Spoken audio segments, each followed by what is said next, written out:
Ja čak ubeđujem Slovence da odu što pre. I to tužilaštvo citira.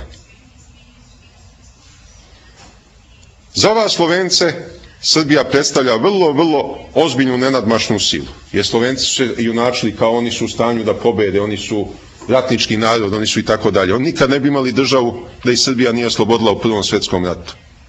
Pre 918. godine nikad Slovenija nije imala svoju državnost.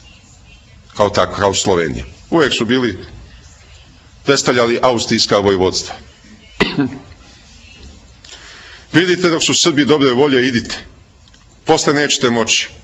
Posle ćemo od Jugoslavije da stvorimo Srboslaviju. Ja ubeđujem Slovence da odu što pre. Iz jednog racionalnog razloga. Ako odu Slovenci, lakše ćemo se dogovoriti o opstanku ostatka Jugoslavije. Jer Slovenci su 80. godina, rukovodstvo, njihova politička elita, bili su glavni remetilački faktor Jugoslavije. Oni su hteli preuređenje, da Jugoslavija preraste u konfederaciju, oni su hteli raznorazne druge stvari koje su bile neprihvatljive.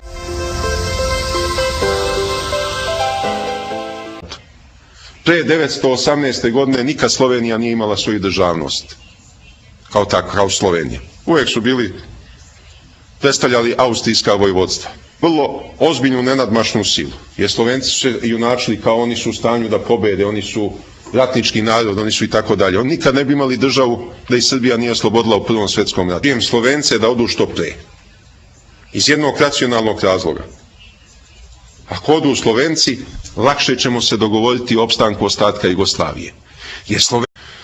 Ja čak ubeđujem Slovence da odu što pre. I to tužilaštvo citira. Za vas Slovence Srbija predstavlja vrlo... Vidite, dok su Srbi dobre volje, idite.